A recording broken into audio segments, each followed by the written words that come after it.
Hello ಕರ್ನಾಟಕದ ಸ್ಪರ್ಧಾರ್ಥಿಗಳಿಗೆ ನಮಸ್ಕಾರಗಳು.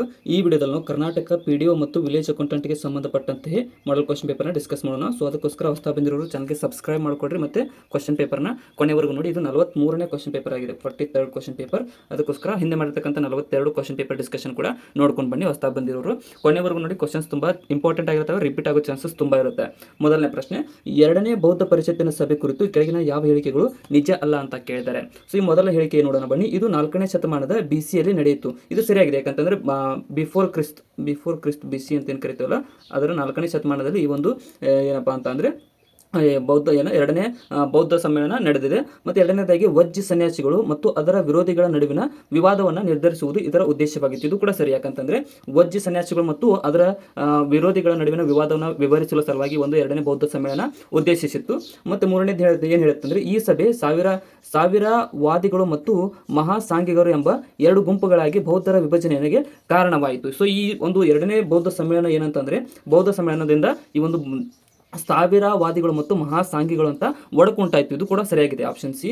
ಇನ್ನು ಇಲ್ಲಿ ನೋಡಿ, ನಾಲ್ಕನೇ ಹೇಳಿಕೆ ಏನು ಹೇಳುತ್ತೆ ಅಂದರೆ, ಪ್ರಪಂಚದ ವಿವಿಧ ಭಾಗಗಳಿಗೆ ಬೌದ್ಧ ಧರ್ಮ ಪ್ರಚಾರಕ್ಕಾಗಿ ಮಿಷನರಿಗಳನ್ನು ಕಳುಹಿಸಲು ಈ ಸಭೆಯಲ್ಲಿ ತೀರ್ಮಾನಿಸಲಾಗಿತ್ತು. ಇದು ತಪ್ಪು ನೋಡಿ, ಯಾಕಂತಂದ್ರೆ ಈ ರೀತಿಯಾದ ಯಾವುದೇ ತೀರ್ಮಾನವನ್ನು ಈ ಎರಡನೇ ಬೌದ್ಧ ಸಮ್ಮೇಳನದಲ್ಲಿ ಕೈಗೊಂಡಿರಲಿಲ್ಲ. ಈ ಮೇಲಿನ 3 ಇಲ್ಲಿ ಸರಿಯಾಗುತ್ತವೆ, ಅದಕ್ಕೋಸ್ಕರ ಇಲ್ಲಿ ಆಪ್ಷನ್ ಡಿ ಸರಿಯಾಗಿದೆ.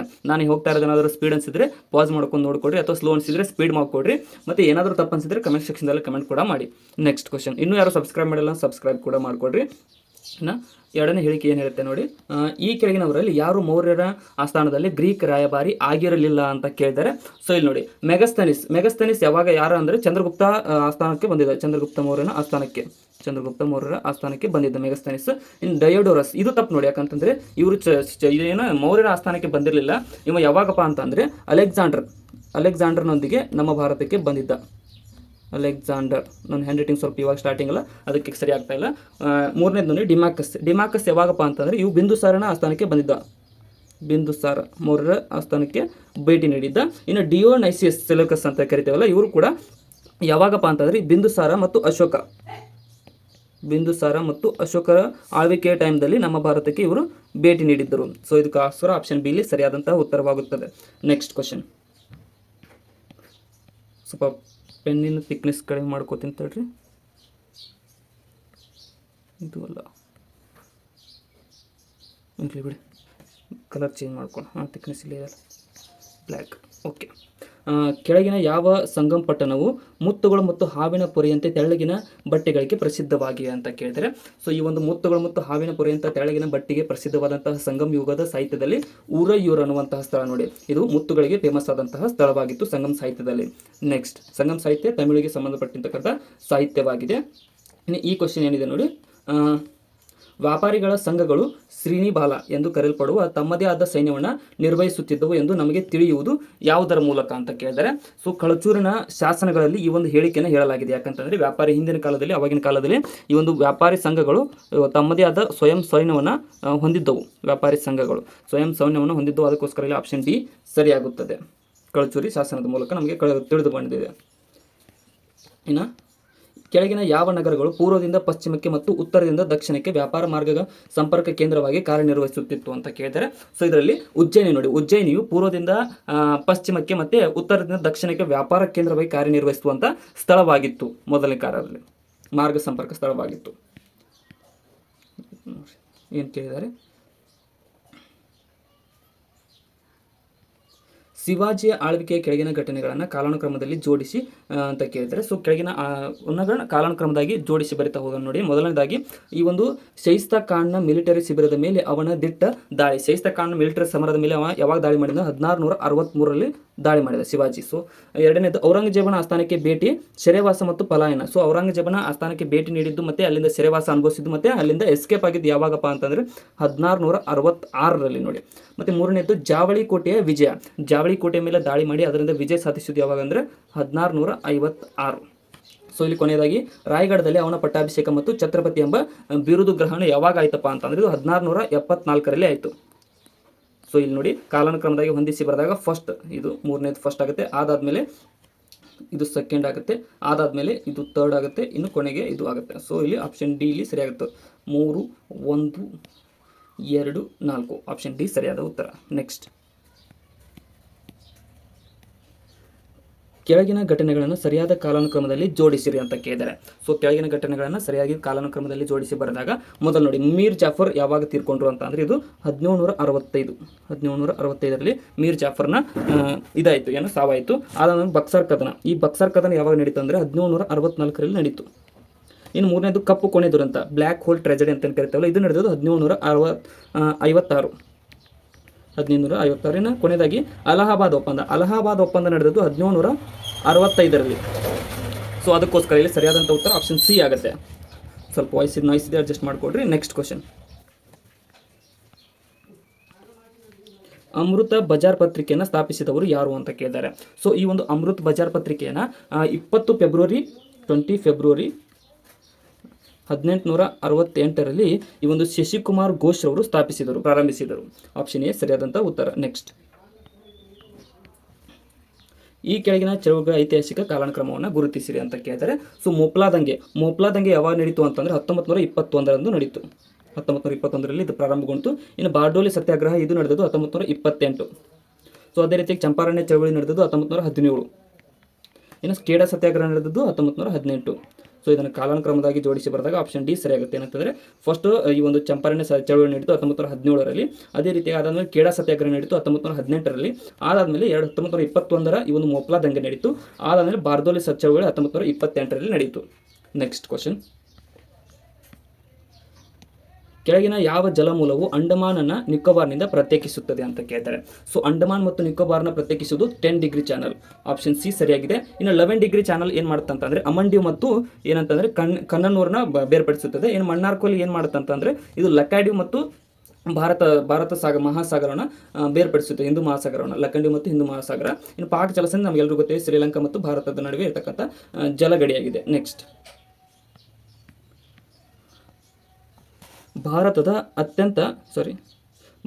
ಅತ್ಯಂತ ಪೂರ್ವದ ರೇಖಾಂಶ ಯಾವುದು ಅಂತ ಕೇಳಿದ್ದಾರೆ. ಸೊ ನಮ್ಮ ಭಾರತದ ಅತ್ಯಂತ ಪೂರ್ವದ ರೇಖಾಂಶ ಯಾವುದು ಅಂದರೆ 97 ಡಿಗ್ರಿ 21 ಮಿನಿಟ್ ಇದೆಯಲ್ಲ ಅಂದರೆ ಅರುಣಾಚಲ ಪ್ರದೇಶದಲ್ಲಿದೆ. ಇದು ಅತ್ಯಂತ ಪೂರ್ವದ ರೇಖಾಂಶವಾಗಿದೆ. ನೆಕ್ಸ್ಟ್, ಕೆಳಗಿನವುಗಳಲ್ಲಿ ಯಾವುದು ಭೂಮಿಯ ವೈಜ್ಞಾನಿಕ ರಚನೆಯ ಯುಗಗಳಲ್ಲಿ ಒಂದು ಅಲ್ಲ ಅಂತ ಕೇಳಿದ್ದಾರೆ.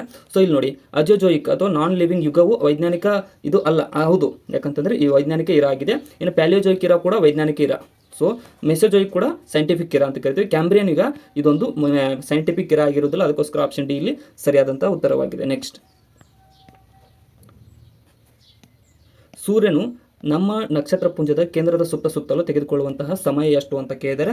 ಸೊ ಸೂರ್ಯ ನಮ್ಮ ನಕ್ಷತ್ರ ಪುಂಜದ ಕೇಂದ್ರದ ಸುತ್ತಲೂ ತೆಗೆದುಕೊಳ್ಳುವುದು 25 ಕೋಟಿ ವರ್ಷಗಳು. ಆಪ್ಷನ್ ಸಿ ಇಲ್ಲಿ ಸರಿಯಾದಂಥ ಉತ್ತರವಾಗಿದೆ. ನೆಕ್ಸ್ಟ್,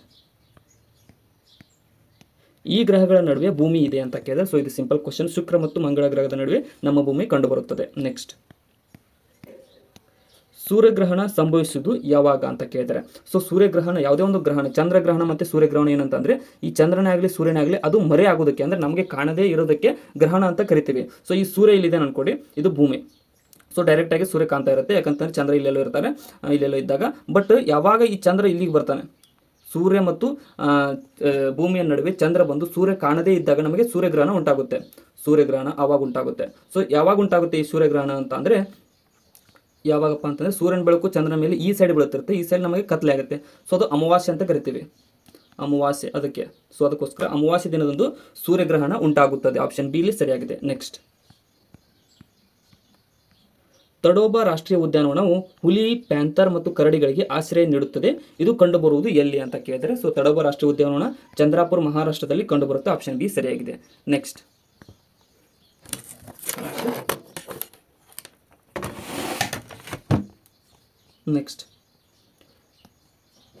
ಟಿಟಾಕರ್, ಆಮ್ಲೈ ಮತ್ತು ನೇಪಾನಗರ ಇವುಗಳಿಗೆ ಹೆಸರುವಾಸಿಯಾಗಿದೆ ಅಂತ ಕೇಳಿದರೆ. ಸೊ ಈ ಹೆಸರುಗಳನ್ನು ನೋಡಿದ ತಕ್ಷಣ ಇವು ಏನಪ್ಪ ಅಂತಂದರೆ ಪೇಪರ್ ಇಂಡಸ್ಟ್ರಿಗಳು. ಇವು ಪೇಪರ್ ಇಂಡಸ್ಟ್ರಿಗೆ ಹೆಸರುವಾಸಿಯಾಗಿರ್ತಕ್ಕಂಥ ಇದಾಗಿದೆ, ನಗರಗಳಾಗಿವೆ. ನೆಕ್ಸ್ಟ್, ವಿತ್ತೀಯ ನೀತಿ ಸಮಿತಿಯು ಎಷ್ಟು ಸದಸ್ಯರನ್ನು ಒಳಗೊಂಡಿದೆ ಅಂತ ಕೇಳಿದರೆ. ಸೊ ವಿತ್ತೀಯ ನೀತಿ 6 ಮಂದಿ ಸದಸ್ಯರನ್ನು ಒಳಗೊಂಡಿದೆ. ಅದರಲ್ಲಿ 3 ಜನ RBI ವತಿಯಿಂದ ನೇಮಕಗೊಂಡ್ರೆ ಇನ್ನು 3 ಜನ ಕೇಂದ್ರ ಸರ್ಕಾರ ನೇಮಿಸುತ್ತೆ. ಕೇಂದ್ರ ಸರ್ಕಾರದ ವತಿಯಿಂದ ನೇಮಕಗೊಳ್ತಾರೆ. ಅದಕ್ಕೋಸ್ಕರ ಆಪ್ಷನ್ ಬಿ ಇಲ್ಲಿ ಸರಿಯಾಗಿದೆ. ನೆಕ್ಸ್ಟ್,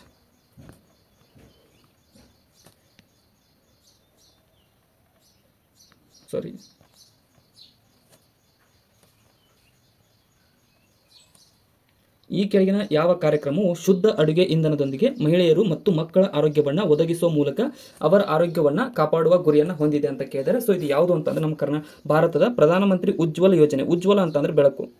ಸೊ ಇಲ್ಲೇ ನೆನ್ಪಿಟ್ಕೊಂಡ್ಬಿಟ್ರೆ ಇದು ಬೆಂಕಿಗೆ ಸಂಬಂಧಿಸಿದೆ, ಅದಕ್ಕೋಸ್ಕರ ಉಜ್ವಲ ಯೋಜನೆಯು ಈ ಒಂದು ಗ್ಯಾಸ್ಗೆ ಸಂಬಂಧಿಸಿದ ಯೋಜನೆಯಾಗಿದೆ.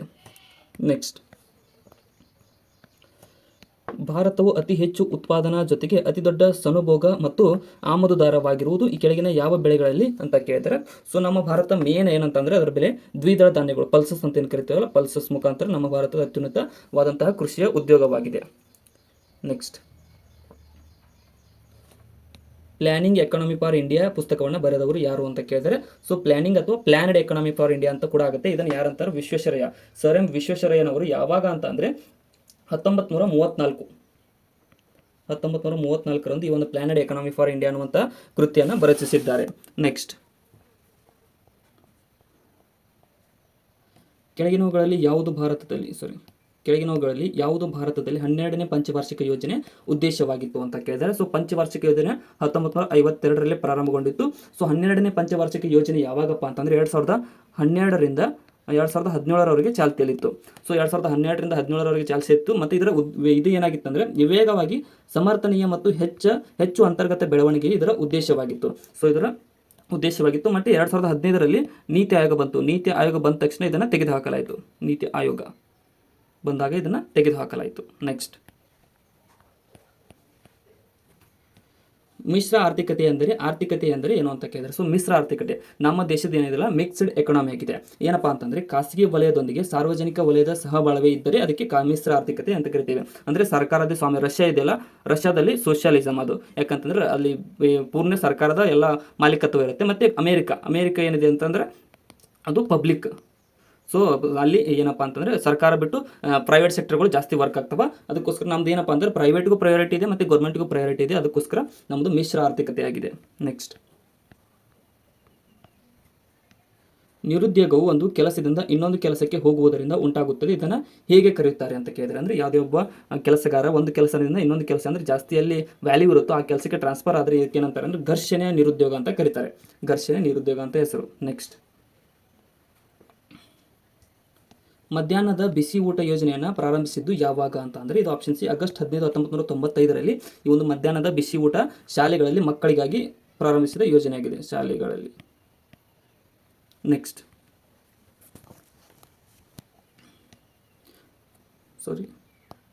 ನೆಕ್ಸ್ಟ್ ಕ್ವಶನ್, ಈ ಕೆಳಗಿನವುಗಳಲ್ಲಿ ಯಾವುದು ಇಂಗ್ಲಿಷ್ ಈಸ್ಟ್ ಇಂಡಿಯಾ ಕಂಪನಿ ವ್ಯವಹಾರಗಳನ್ನು ನಿಯಂತ್ರಿಸಲು ಬ್ರಿಟಿಷ್ ಸಂಸತ್ತಿನ ಮೊದಲ ಪ್ರಯತ್ನವಾಗಿದೆ ಅಂತ ಅಂದರೆ ಇದು ಆಪ್ಷನ್ ಬಿ ನೋಡಿ, ದಿ ರೆಗ್ಯುಲೇಟಿಂಗ್ ಆಕ್ಟ್ 1973. ನಾವು ಹಿಸ್ಟ್ರಿ ಓದಬೇಕಾದ್ರೆ ಇದರಿಂದ ಸ್ಟಾರ್ಟ್ ಮಾಡ್ತೀವಿ.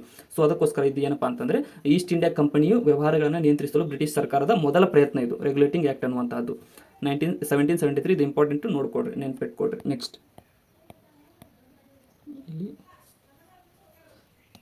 ಇಲ್ಲಿ ನೋಡಿ ಕೆಳಗಿನ ಹೇಳಿಕೆಗಳನ್ನು ಪರಿಗಣಿಸಿ.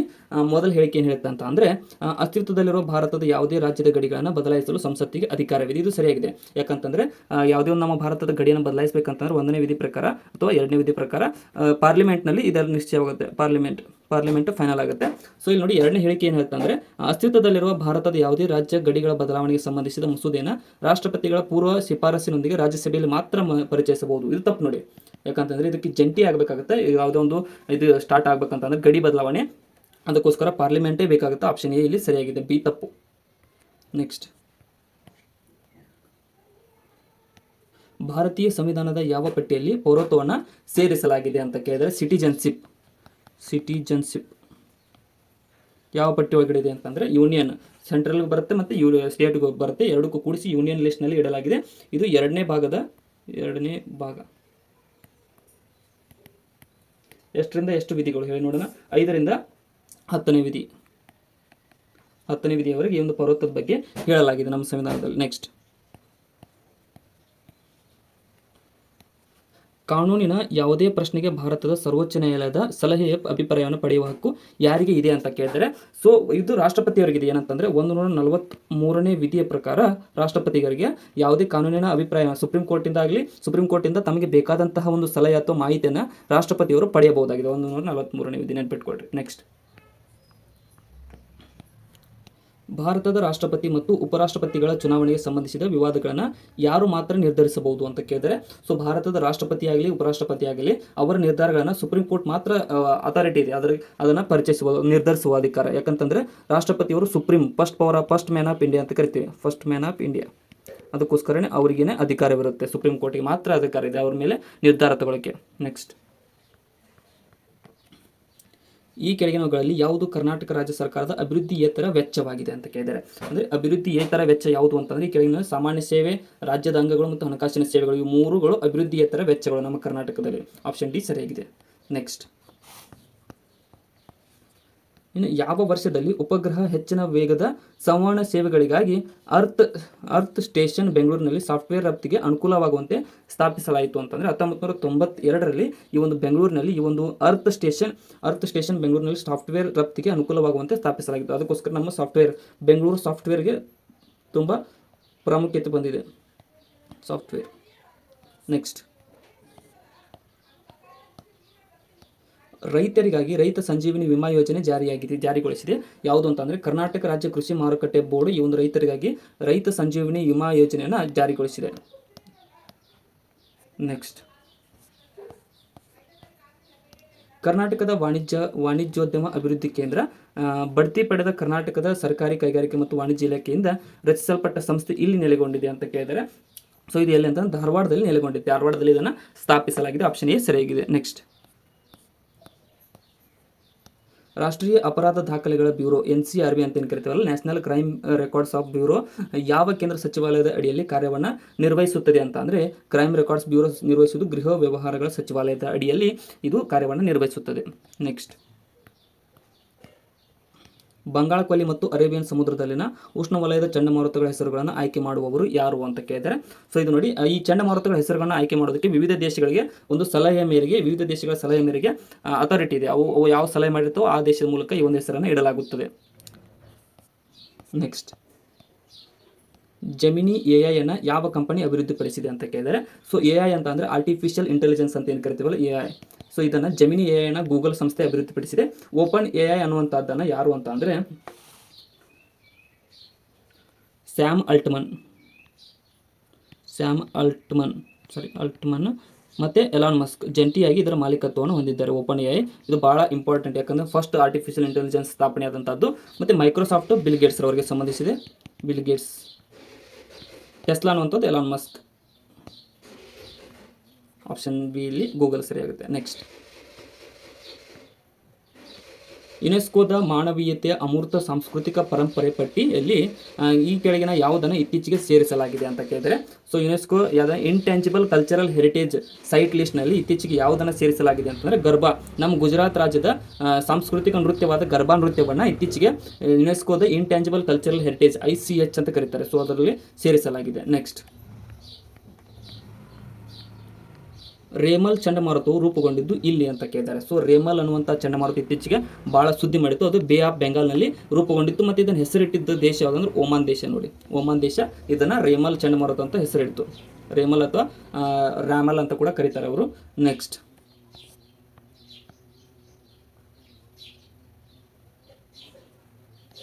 ಚೆಸ್ ಗ್ರ್ಯಾಂಡ್ ಮಾಸ್ಟರ್ ಟೈಟಲ್ಗೆ ಸಂಬಂಧಿಸಿದಂತೆ ಈ ಕೆಳಗಿನ ಯಾವ ಹೇಳಿಕೆಯು ಸರಿಯಾಗಿ ಇಲ್ಲ ಅಂತ ಕೇಳ್ತಾರೆ. ಸೊ ಮೊದಲ ಹೇಳಿಕೆ ಏನು ಹೇಳ್ತಂದ್ರೆ, ಗ್ರ್ಯಾಂಡ್ ಮಾಸ್ಟರ್ ಎಂಬುದು ಚೆಸ್ ಆಟಗಾರರು ಸಾಧಿಸಬಹುದಾದ ಅತ್ಯುನ್ನತ ಟೈಟಲ್ ಅಥವಾ ಶ್ರೇಯಾಂಕವಾಗಿದೆ. ಇದು ಸರಿಯಾಗಿದೆ. ಪ್ರತಿ ವರ್ಷ ಇವರು ಗ್ರ್ಯಾಂಡ್ ಮಾಸ್ಟರ್ ಆದರೂ ಅಂತ ನೀವು ಲಿಸ್ಟ್ನಲ್ಲಿ ಕೇಳಿರ್ತೀರಿ, ನ್ಯೂಸಲ್ಲಿ ಕೂಡ ನೋಡಿರ್ತೀರಿ.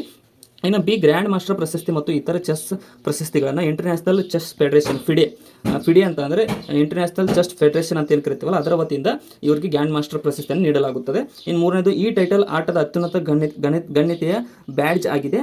ಭೂಮಿಯ ಮೇಲಿನ ಶ್ರೇಷ್ಠ ಚೆಸ್ ಪ್ರತಿಭೆಯನ್ನು ಗುರುತಿಸುವುದು ಈ ಒಂದು ಗ್ರ್ಯಾಂಡ್ ಮಾಸ್ಟರ್ ಫಿಡೆ ಸಂಸ್ಥೆ ಮಾಡುತ್ತದೆ. ಕೊನೆ ಹೇಳಿಕೆ ಏನು ಹೇಳ್ತಾರೆ, ವೈಶಾಲಿ ಮತ್ತು ಆಕೆಯ ಸಹೋದರ ಪ್ರಜ್ಞಾನಂದ ಇತಿಹಾಸದಲ್ಲಿ 2ನೇ ಗ್ರ್ಯಾಂಡ್ ಮಾಸ್ಟರ್ ಸಹೋದರಿ ಜೋಡಿಯಾಗಿದೆ ಅನ್ನೋದು. ಇಲ್ಲಿ ನೋಡಿ ಏನು ತಪ್ಪಿದೆ ಅಂತ ಅಂದರೆ, ಇವರು 2ನೇ ಗ್ರ್ಯಾಂಡ್ ಮಾಸ್ಟರ್ ಅಲ್ಲ, ಎಲ್ಲ ಸರಿಯಾಗಿದೆ. ಇವರು 1ನೇ ಗ್ರ್ಯಾಂಡ್ ಮಾಸ್ಟರ್, 1ನೇ ಅಣ್ಣ ತಂಗಿ ಗ್ರ್ಯಾಂಡ್ ಮಾಸ್ಟರ್. ನೆನ್ಪಿಟ್ಕೊಡ್ರಿ, 1ನೇ ಅಣ್ಣ ತಂಗಿ ಗ್ರ್ಯಾಂಡ್ ಮಾಸ್ಟರ್ ಆಗಿದ್ದಾರೆ. ಅದಕ್ಕೋಸ್ಕರ ಇಲ್ಲಿ ಆಪ್ಷನ್ ಡಿ ತಪ್ಪಾಗುತ್ತೆ. ನೆಕ್ಸ್ಟ್, CAA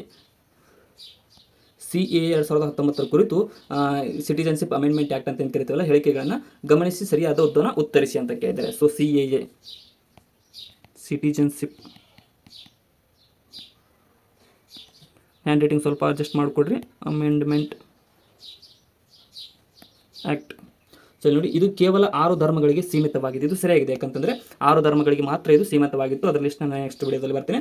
ಇದು ಕೇವಲ 3 ದೇಶಗಳಿಗೆ ಸೀಮಿತವಾಗಿತ್ತು. ಇದು ಕೂಡ ಸರಿಯಾಗಿದೆ. ಏನಂತಂದರೆ ಇದು ಕೇವಲ 3 ದೇಶಗಳಿಗೆ ಮಾತ್ರ ಸರಿಯಾಗಿತ್ತು. ಇನ್ನು ಪೌರತ್ವ ಕಾಯ್ದೆ 1955ಕ್ಕೆ 6ನೇ ಬಾರಿಗೆ ಆದ ತಿದ್ದುಪಡಿ ಇದಾಗಿದೆ. ಈ 3 ಹೇಳಿಕೆಗಳು ಸರಿಯಾಗಿದೆ. ಆಪ್ಷನ್ ಡಿ ಸರಿಯಾಗುತ್ತೆ. ನೆಕ್ಸ್ಟ್, ಇಂಡಿಯಾ ಪಾಸಿಟಿವ್ ಗ್ರಂಥದ ಲೇಖಕರು ಯಾರು ಅಂತ ಕೇಳಿದ್ದಾರೆ. ಸೊ ಇತ್ತೀಚೆಗೆ ಸುದ್ದಿ ಮಾಡಿದ್ದ ಇಂಡಿಯಾ ಪಾಸಿಟಿವ್ ಲೇಖಕದ ಗ್ರಂಥ ಯಾರು ಅಂತ ಅಂದರೆ ಚೇತನ್ ಭಗತ್ ರವರ ಲೇಖನವಾಗಿದೆ ಇದು. ನೆಕ್ಸ್ಟ್, ಎಂ ಪಿ ಲ್ಯಾಡ್ ಯೋಜನೆ ಅಡಿಯಲ್ಲಿ ಒಬ್ಬ ಸದಸ್ಯರಿಗೆ ವಾರ್ಷಿಕ ನೀಡುವ ಅನುದಾನ ಎಷ್ಟು ಅಂತ ಕೇಳ್ತಾರೆ. ಸೊ ಈ ಎಂ ಪಿ ಲ್ಯಾಡ್ ಅಂತ ಅಂದ್ರೆ ಏನು? M P lead member of parliament, MOP member of parliament, local area development scheme.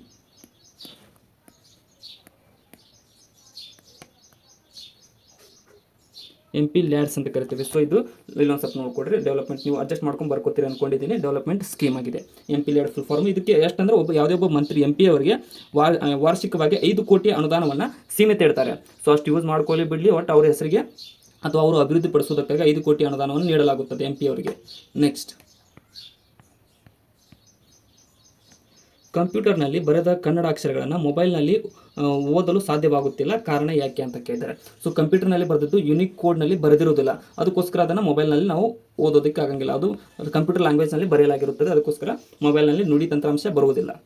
Next, ಇಲ್ಲಿ ಮೆಂಟಲ್ ಎಬಿಲಿಟಿ ಕ್ವಶನ್ ಇದೆ ನೋಡಿ. ಏನು ಕೇಳಿದ್ದಾರೆ ನೋಡಿ, ಕರೆಕ್ಟಾಗಿ ನೋಡ್ಕೊಡ್ರಿ. ಒಂದು ರಸ್ತೆ ಪಕ್ಕದ ರೆಸ್ಟೋರೆಂಟ್ನಿಂದ ಕೇಳಿದರೆ, ಒಂದು ರಸ್ತೆ ಪಕ್ಕದ ರೆಸ್ಟೋರೆಂಟ್ನಿಂದ ಸಂಜೆ 4:50ಕ್ಕೆ 2 ಕಾರುಗಳು ಹೊರಡುತ್ತವೆ. ಅವುಗಳಲ್ಲಿ ಒಂದು ಕಾರು 80 km/h ವೇಗದಲ್ಲಿ ಪೂರ್ವ ದಿಕ್ಕಿಗೆ ಮತ್ತು ಇನ್ನೊಂದು ಕಾರು 40 km/h ವೇಗದಲ್ಲಿ ಪಶ್ಚಿಮ ದಿಕ್ಕಿಗೆ ಒಂದು ನೇರವಾಗಿ ಹೆದ್ದಾರಿಯಲ್ಲಿ ಚಲಿಸುತ್ತವೆ. ಯಾವ ಸಮಯದಲ್ಲಿ 2 ಕಾರು ಒಂದಕ್ಕೊಂದು 390 km ಇರುತ್ತವೆ ಅಂತ ಕೇಳಿದ್ದಾರೆ. ಸೊ ಇಲ್ಲಿ ನೋಡಿ, 4:50ಕ್ಕೆ ಇದು ಎಮ್ ಆಗಲಿ ಪಿ ಎಮ್ ಅಂತ ಕೊಟ್ಟಿಲ್ಲ. ಸೊ 2 ಕಾರುಗಳು ಅಪೋಸಿಟ್ ದಿಕ್ಕಿನಲ್ಲಿ ಹೋಗ್ತವೆ. ಒಂದು 80 km ಹೋಗುತ್ತೆ ಪರ್ ಅವರ್, ಒಂದು 40 km ಹೋಗುತ್ತೆ. ಸೊ ಇವು 390 km ಎಷ್ಟು ಟೈಮ್ ತೊಗೋತವೆ ಅಂತ ಕೇಳಿದ್ದಾರೆ. ಸೊ 390, ಇದು ಇನ್ನೊಂದು 80 ಹೋದರೆ 1 ತಾಸಿಗೆ 80 ಹೋಗುತ್ತೆ. ಇನ್ನು 3 ತಾಸು ತೊಗೊಳ್ಳೋಣ. ಸೊ 3 ತಾಸಿಗೆ ಎಷ್ಟು ಬಂತು? ಇದು 240 ಬಂತು. ಇದನ್ನು ಕೂಡ 3 ತಾಸಿಗೆ ತೊಗೊಳ್ಳೋಣ. ಇದು ಎಷ್ಟಾಯಿತು? ಇದು 120. ಸೊ 240 + 120 ಅಂದರೆ 360 ಆಯಿತು. ನಮಗಿನ್ನೂ 30 km ಬೇಕು. ಸೊ ಅದಕ್ಕೋಸ್ಕರ ಇದ್ರ ಡಬಲ್ ಇದು ಹೋಗುತ್ತೆ, ಇದ್ರ ಡಬಲ್ ಇದು ಹೋಗುತ್ತೆ. ಅದಕ್ಕೋಸ್ಕರ ಇಲ್ಲಿ +20 km ಹೋದರೆ ಇಲ್ಲಿ +10 km ಹೋಗುತ್ತೆ.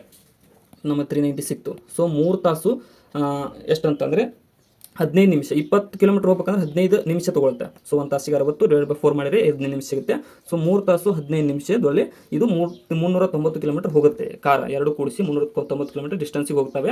ಸೊ ಅದಕ್ಕೋಸ್ಕರ ಇಲ್ಲಿ 4:50ಕ್ಕೆ ಸ್ಟಾರ್ಟ್ ಆಗಿದೆ, 4:50ಕ್ಕೆ. ಅದಕ್ಕೆ 3:15 ತಾಸನ್ನು ಕೂಡಿಸಿದ್ರೆ ಎಷ್ಟಪ್ಪ ಅಂತಂದರೆ 8.05 ಸರಿಯಾದ ಉತ್ತರ. ಇಷ್ಟು ಟೈಮಿಗೆ ಅವು 390 km ಚಲಿಸ್ತವೆ. ಆಪ್ಷನ್ ಡಿ ಸರಿಯಾಗಿದೆ.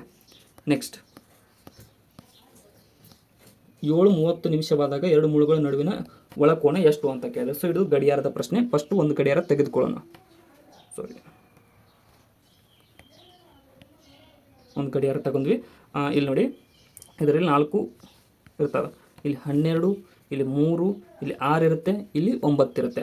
ಸೊ ಇಲ್ಲಿ ಏನು ಕೇಳಿದ್ದಾರೆ, 2 ಮುಳುಗಳು ಎಷ್ಟಿರುತ್ತೆ? 7:30ಕ್ಕೆ ಅಂತ ಕೇಳಿದ್ದಾರೆ. 7:30 ಸಮಯವಾದಾಗ. ಸೊ 7:30 2 9 ಮತ್ತು 6 ಮಧ್ಯೆ ಬರುತ್ತೆ. 9 ಕೆಳಗಡೆ ಇಲ್ಲಿ 8 ಇರುತ್ತೆ, ಇಲ್ಲಿ 7 ಇರುತ್ತೆ. ಸೊ ಇಲ್ಲಿ ಪಾಯಿಂಟ್ ಇದೆ. ನಿಮಿಷದ ಮುಳ್ಳು ಇಲ್ಲಿಗಿರುತ್ತೆ, ವರೆಗೆ 7ವರೆಗೆ ಇರಬೇಕಂತಂದರೆ ಇದು 7. ಸೊ ಇಲ್ಲಿಂದ ಇಲ್ಲಿ ಅರ್ಧ ಚಲಿಸಿರ್ತದೆ. ಸೊ ಅದಕ್ಕೋಸ್ಕರ ಇಲ್ಲಿ ಎಷ್ಟು ನೋಡಿ, ಅರ್ಧ ಚಲಿಸ್ತು. ಇದು 1 ಭಾಗ ಆಯಿತು. ಇದನ್ನು ಕೂಡಿಸಿದ್ರೆ ಇದು 1 ಭಾಗ, ಇದು 2 ಭಾಗ. ಸೊ 2 ಸಮವಾಗ್ತವೆ, ಇವೆರಡು ಸಮವಾಗ್ತವೆ. ಅದೇ ರೀತಿಯಾಗಿ ಇದರಲ್ಲಿ ಕೂಡ 2 ಭಾಗ ಬರುತ್ತೆ, ಇದರಲ್ಲಿ ಕೂಡ 2 ಭಾಗ ಬರುತ್ತೆ, ಇದರಲ್ಲಿ ಕೂಡ 2 ಭಾಗ ಬರುತ್ತೆ. ಎಷ್ಟು ಭಾಗಗಳಾದ? 1 2 3 4 5 6 7 8, ಟೋಟಲ್ 8 ಸಮಾನ ಭಾಗವಾದವು ಇಲ್ಲಿ. ಸೊ ಅದಕ್ಕೋಸ್ಕರ ಟೋಟಲ್ 360 ಡಿಗ್ರಿ ಇರುತ್ತೆ ಕೋನ. ಅದರಲ್ಲಿ /8 ಮಾಡಿ ನಮಗೆ ಸಿಗೋದು 45. ಸೊ ಆನ್ಸರ್ ಇಲ್ಲಿ ಆಪ್ಷನ್ ಬಿ ಆಗುತ್ತೆ. ನೆಕ್ಸ್ಟ್, ಈ ಕೆಳಗಿನ ಯಾವ ಅಂಶಗಳ ಗುಂಪು ಕೊಟ್ಟಿರುವ ವ್ಯಾನ್ ಚಿತ್ರಗಳನ್ನು ಪ್ರತಿನಿಧಿಸುತ್ತದೆ ಅಂತ ಕೇಳಿದ್ದಾರೆ. ಸೊ ಇಲ್ಲಿ ನೋಡಿ, ಈ ರೀತಿಯಾಗಿ ವ್ಯಾನ್ ಚಿತ್ರಗಳನ್ನು ನಮ್ಗೆ ಕೊಟ್ಟಿದ್ದಾರೆ. ಮೊದಲ ಗುಂಪು ನೋಡೋಣ. ಪ್ರಾಣಿಗಳು ಇರ್ತವೆ, ಕೀಟಗಳು, ಮತ್ತು ಜಿರಳೆಗಳು ಒಳಗಡೆ ಬರುತ್ತೆ, ಅದು ಬರಲ್ಲ. ಆಪ್ಷನ್ ಎ ತಪ್ಪು.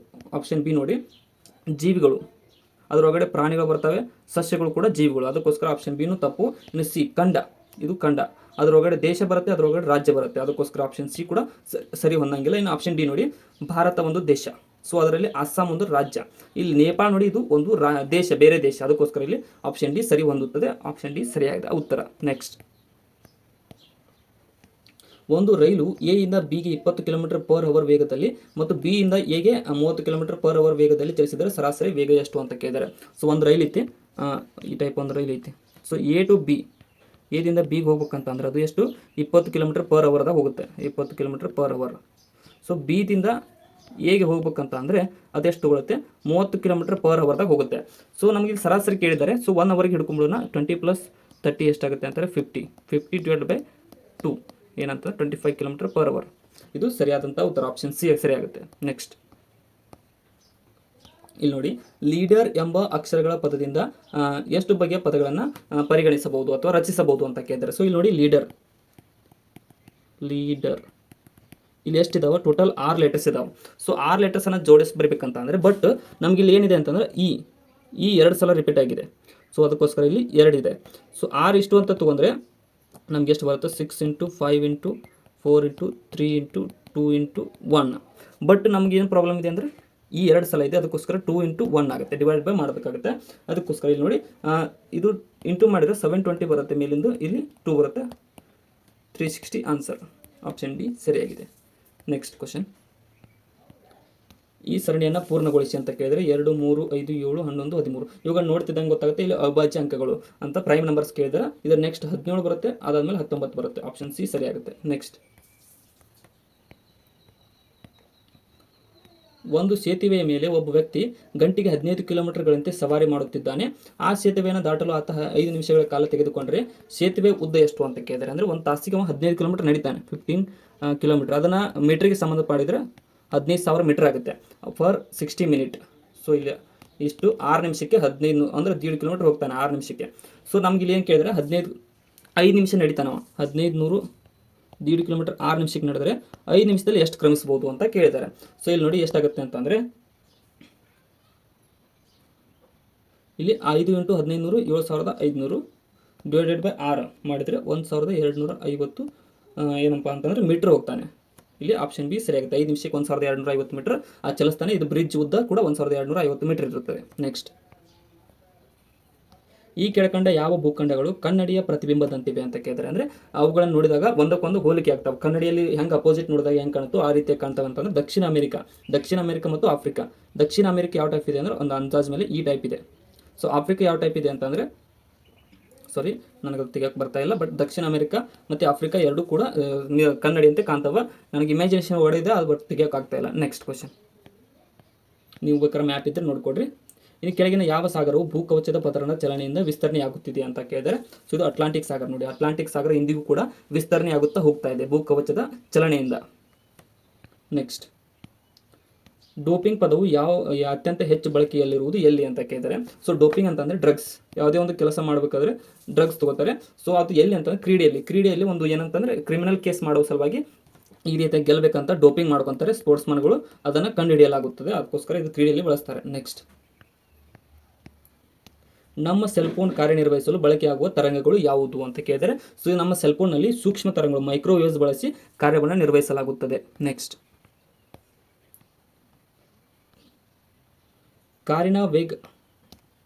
ಕಾರಿನ ವೇಗವನ್ನು ದ್ವಿಗುಣಗೊಳಿಸಿದಾಗ ಅದನ್ನು ನಿಲ್ಲಿಸಲು ಬ್ರೇಕ್ ಮೇಲಿನ ಬಲವು ಎಷ್ಟಿರಬೇಕು ಅಂತ ಕೇಳಿದರೆ, ಸೊ 4ರಷ್ಟು ಹೆಚ್ಚಿನ ನಾವು ಬ್ರೇಕ್ ಹಾಕಬೇಕಾಗುತ್ತೆ. 4 ಪಟ್ಟು ಹೆಚ್ಚಿನ ಬ್ರೇಕ್ ಹಾಕಬೇಕಾಗುತ್ತೆ. ವೇಗ ದ್ವಿಗುಣ ಇದ್ದಷ್ಟು 4 ಪಟ್ಟು, ಅಂದರೆ ಅದನ್ನು ಸ್ಟಾಪ್ ಮಾಡೋಕ್ಕೆ 2 ಪಟ್ಟು ಬೇಕಾಗುತ್ತೆ. ಅಂದರೆ ಅದು ಎಷ್ಟು ಸ್ಪೀಡಲ್ಲಿ ಇರುತ್ತೋ ಅದರ 2 ಪಟ್ಟು ನಾವು ಬ್ರೇಕ್ ಹಾಕಬೇಕಾಗುತ್ತೆ. ಸೊ ಅದನ್ನು 2 ಪಟ್ಟು ಅದನ್ನೇ ಸ್ಪೀಡ್ ಮಾಡಿದರೆ 4 ಪಟ್ಟು ನಾವು ಬ್ರೇಕ್ ಹಾಕಬೇಕಾಗುತ್ತೆ. ಆಪ್ಷನ್ ಎ ಸರಿಯಾಗಿದೆ. ನೆಕ್ಸ್ಟ್, ಧ್ವನಿಯ ಸಂವೇದನೆ ನಮ್ಮ ಮೆದುಳಿನಲ್ಲಿ ಎಷ್ಟು ಸಮಯ ಇರುತ್ತದೆ ಅಂತ ಕೇಳಿದರೆ, ಸೊ ನಮ್ಮ ಮೆದುಳಿನಲ್ಲಿ 0.1 ಸೆಕೆಂಡ್ವರೆಗೂ ಧ್ವನಿಯ ಸಂವೇದನೆ ಇರುತ್ತೆ. ಯಾಕಂತಂದರೆ ಕೇಳಿದ ತಕ್ಷಣ ಅಷ್ಟರವರೆಗೂ ನಮಗೆ ಫ್ಲ್ಯಾಶ್ ಆಗುತ್ತೆ. ನೆಕ್ಸ್ಟ್, ಬಹುತೇಕ ಜನರಲ್ಲಿ ಕಂಡುಬರುವ ವರ್ಣಾಂಧತೆನ ಕಲರ್ ಬ್ಲೈಂಡ್ನೆಸ್ ಅಂತ ಕರಿತೀವಿ. ಕಲರ್ ಬ್ಲೈಂಡ್ನೆಸ್ ಇದು ಯಾವ ಬಣ್ಣದ್ದಾಗಿರುತ್ತೆ ಅಂದರೆ ಕೆಂಪು ಮತ್ತು ಹಸಿರು ಬಣ್ಣದ ಡಿಫ್ರೆನ್ಸ್ ಆಗುತ್ತೆ. ಇವೆರಡು ಬಣ್ಣದ ವರ್ಣಾಂಧತೆ ಭಾಳ ಜನರಲ್ಲಿ ಕಂಡುಬರುತ್ತೆ. ನೆಕ್ಸ್ಟ್, ನೀರಿನ ಗಡಸುತನಕ್ಕೆ ಕಾರಣವಾದ ಖನಿಜಗಳು ಯಾವುವು ಅಂತ ಕೇಳಿದರೆ, ಸೊ ನೀರಿನ ಗಡಸುತನಕ್ಕೆ ಫಾರ್ಮುಲಾ ಏನಪ್ಪ ಅಂದ್ರೆ ಕ್ಯಾಲ್ಸಿಯಂ ಹೈಡ್ರಾಕ್ಸೈಡ್ CaOH2 ಅಂತ ಕರಿತೀವಿ.